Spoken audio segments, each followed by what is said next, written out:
The old man didn't die when we buried him. He died when he finally stopped screaming from inside the coffin. And this morning, I found his muddy fingerprints on my bedroom window. Ashwood is the kind of town where people keep their porch lights on, not for the mailman, but because the shadows here feel heavy. My name is Mark, and I live on Cider Mill Road, a quiet street lined with ancient oak trees that seem to lean over the houses. My grandfather was what they call an Albularyo back in his island village, a healer, a medicine man. But here in the US, people just called him the crazy old man from the woods. He had rules. Strange, terrifying rules. Never whistle after the sun sets over the hills. He would warn me in his thick accent. And never, ever wipe the red chalk mark from the basement door. 3 days ago, Grandpa passed away. It was a silent death, or so we thought. After the funeral, my cousin Elias and I decided to renovate the old house. Elias is a modern guy. He didn't believe in the old superstitions. He took a damp cloth and wiped away the red chalk mark on the basement door. "It's just dirt, Mark," he laughed. The moment the chalk was gone, the temperature in the hallway dropped. The air smelled of wet earth and rotting flowers. That night, the sound started. I was lying in bed when I heard it. Thump, thump, thump. It wasn't coming from outside. It was coming from right under my floorboards. It sounded like someone was trying to walk, but their legs were broken, dragging heavily across the wood. I grabbed my flashlight and shined it toward the hallway.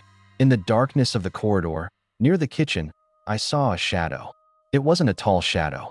It was hunched over, small, exactly the height of my grandfather. It was standing perfectly still. I called out, "Elias? Is that you?" The shadow didn't move.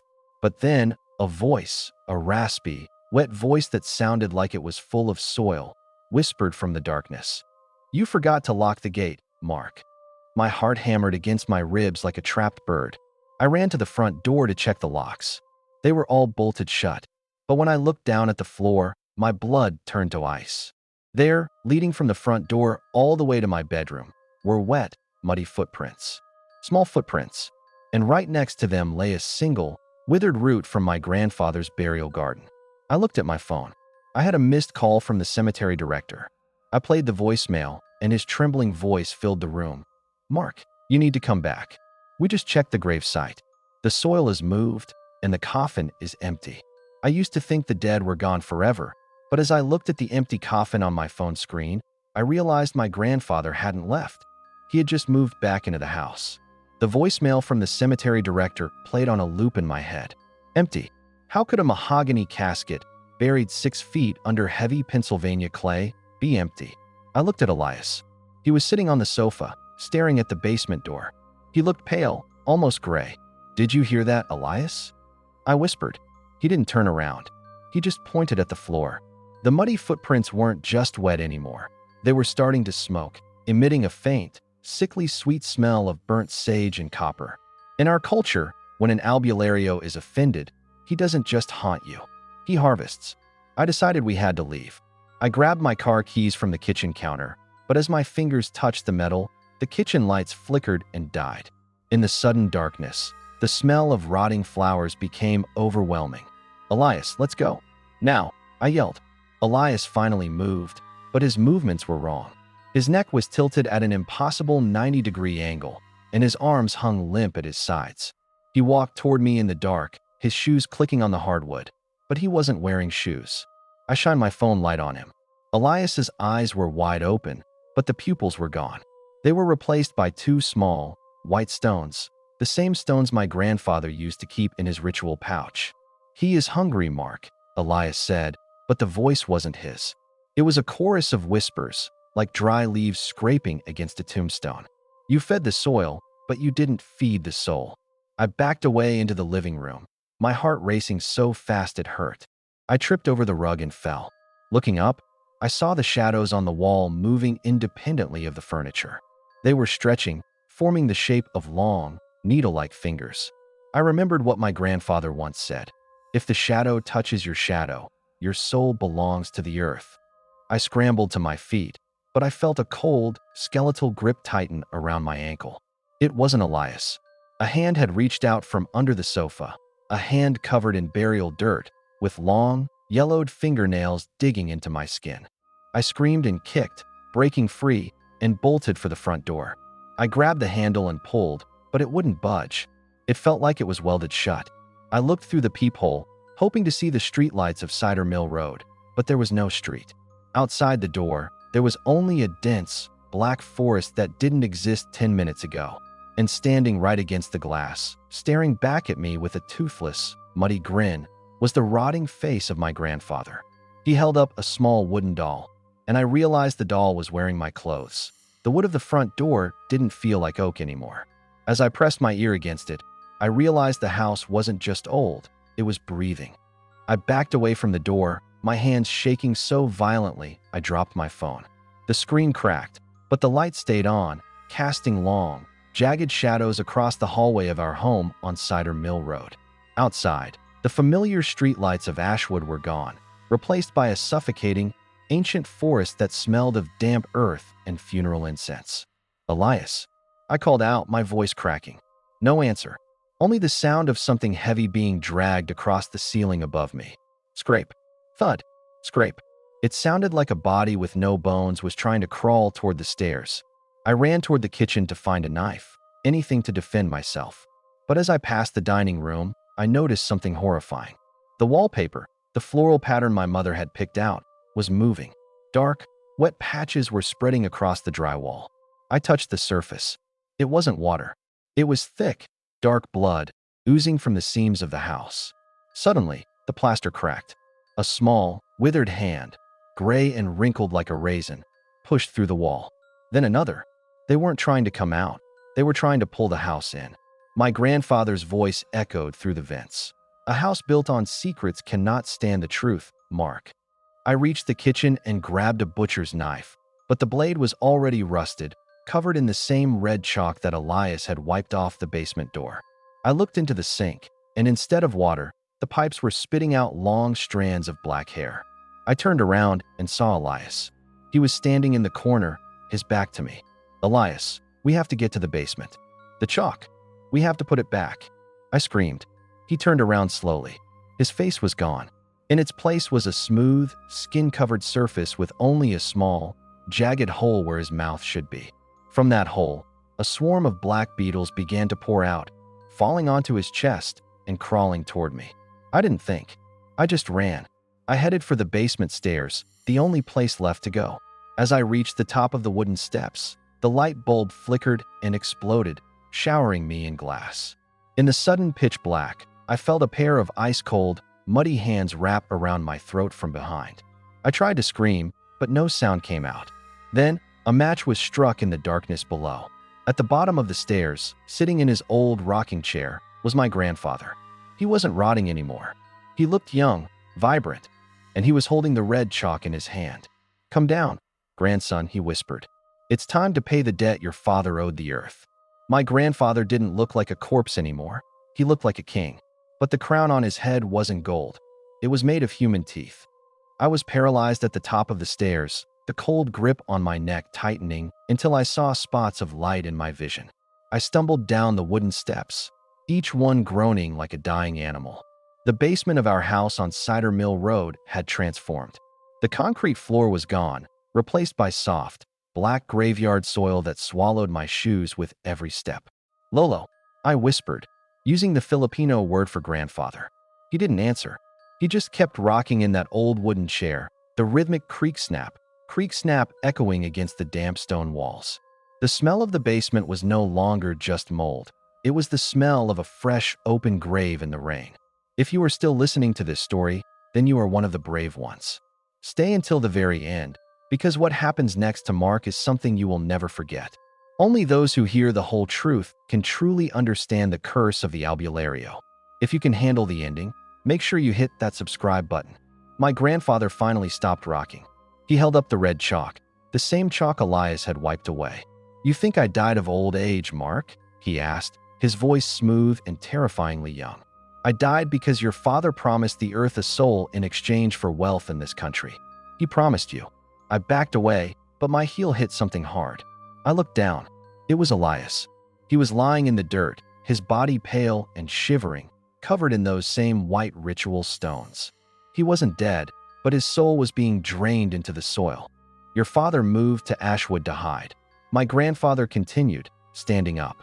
He seemed to grow taller, his shadow stretching across the entire ceiling. But the Albularyo always collects. The red chalk wasn't a protection for the house. It was a seal to keep me out. And your friend Elias broke it. Suddenly, the walls began to bleed again, but this time, words began to form in the crimson liquid. The blood pays the debt. The floorboards above us began to rip apart, and the furniture from the living room started falling into the basement, crashing into the dirt like offerings to a dark god. I turned to run back up the stairs, but the staircase had vanished. There was only a wall of solid, packed earth. I was trapped 6 feet underground in my own basement. My grandfather walked toward me, the red chalk glowing in his hand. He reached out and touched my forehead. The skin burned like a hot iron. "Don't worry, Mark," he whispered into my ear. "You won't die. You're just going to take my place in the box." I looked at my hands and screamed. My skin was turning gray, and my fingernails were beginning to rot and fall off that I tried to scream, but my mouth was filled with the taste of wet graveyard soil. And then I realized my tongue was turning into a root. The pain in my forehead where my grandfather touched me was blinding. It felt like a hot coal was being pressed into my skull. I looked down at my hands on the dirt floor of our Cider Mill Road basement. My fingernails didn't just fall off, they were being pushed out by thick, black thorns growing from under my skin. "Stop, please, Lolo," I choked out, but the air in the basement was getting thinner, heavier. My grandfather stood over me, his face glowing with a supernatural youth that looked wrong on a man who had been buried 3 days ago. He wasn't a healer anymore. He was a predator. "The earth doesn't care about your modern life, Mark," he said, his voice echoing like stones dropping into a deep well. "It only cares about the balance. A life for a life, a soul for a debt." I watched in horror as Elias, still lying in the dirt, began to sink. The ground wasn't just soft, it was moving like liquid. His pale body was being pulled down inch by inch, but he wasn't screaming. His mouth was open, but only a low, rhythmic hum came out, the sound of a funeral chant I hadn't heard since I was a child. "He was the key, Mark," my grandfather whispered, kneeling beside me. "By wiping the red chalk, he offered himself as the bridge. But you are the prize." Suddenly, the wooden walls of the basement began to shrink. The space was getting smaller.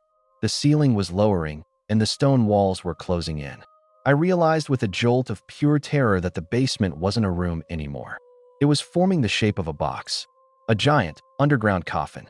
I scrambled toward the corner, but the thorns in my skin caught on the dirt, pinning me down.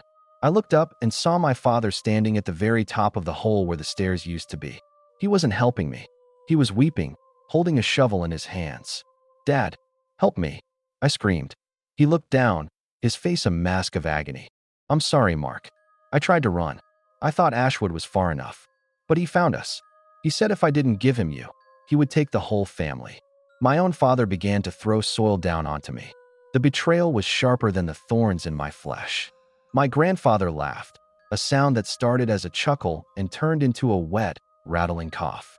He lay down in the dirt next to me, his body beginning to merge with mine. Our skin was fusing together, gray and rotting, as the box closed in. The darkness was almost total now. Only a sliver of light remained from the hole above. I could feel the weight of the earth pressing down on the wooden lid that was forming over us. "Don't fight it," my grandfather whispered, his lips pressing against my ear.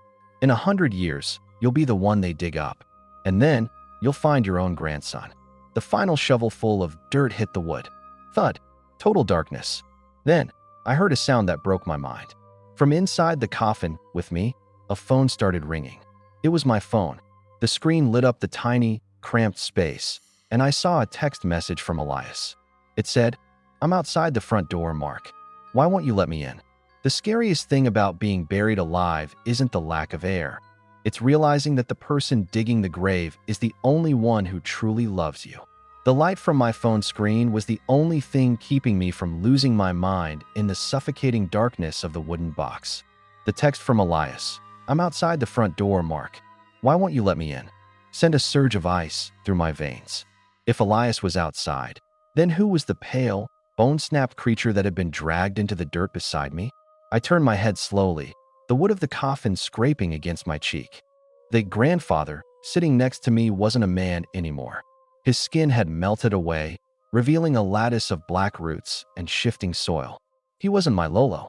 He was the dead itself, a physical manifestation of a curse that had followed my family from the islands to Cider Mill Road. Above me, I could hear my father's muffled sobs. Each shovelful of dirt sounded like a heartbeat. Thud, thud. Dad, please. Elias is alive. He's outside, I screamed, pounding my fists against the lid. My knuckles split open, but instead of red blood, a thick, black sap oozed out. Then, the scratching started. Not from above, from inside the wood. The creature beside me opened its mouth, but my grandfather's voice didn't come out. Instead, it was my own voice. Your father didn't trade your soul, Mark. The thing whispered, its hollow eyes glowing with a faint, sickly light. He traded his memory of you. To the rest of the world, you never existed. To Elias, you are just a stranger who moved into this house. To your father, you are just a ghost he has to bury to stay rich. The realization hit me harder than the weight of the earth. My father wasn't burying his son. He was burying a glitch in his perfect life. He was clearing his conscience. I looked at my phone one last time. The signal bars dropped to 0. The wallpaper, a photo of me and Elias at the Ashwood High graduation, started to fade. My face in the photo blurred into a gray smudge, then vanished completely. I was being erased from reality, inch by inch, as the soil piled higher. The creature wrapped its root-like arms around me, pulling me into its chest. We were becoming one. I felt my memories of the sun, the smell of the Pennsylvania woods, and the sound of my mother's voice slipping away into the cold, damp clay. If you are still here, listening to my voice in the dark, thank you. Not many can face the truth of what lies beneath our homes. If this story chilled your blood, then you know what to do. Those who have the courage to hear the whole truth are the ones who subscribe. Don't let the shadows forget you, like they forgot me. Back on Cider Mill Road, the sun began to rise. My father wiped the sweat from his forehead, put the shovel in the garage, and walked into the kitchen. He poured a cup of coffee and looked at a photo on the mantel. It was a photo of him, alone, standing in front of a beautiful house. He smiled. He didn't feel like he was missing anything. But deep in the basement, under 6 feet of fresh, black soil, a single red chalk mark began to reappear on the floor. And from the earth, a tiny, muffled ringtone began to play, and it hasn't stopped since. Mark's story ends here, but the cold truth remains. Do you think his father truly forgot him? Or is he just living in a lie to save himself? If you were in Mark's place, what would your last words be? Tell me your thoughts in the comments below. I'll be pinning the most chilling theory in the next 24 hours. Don't let the silence take over.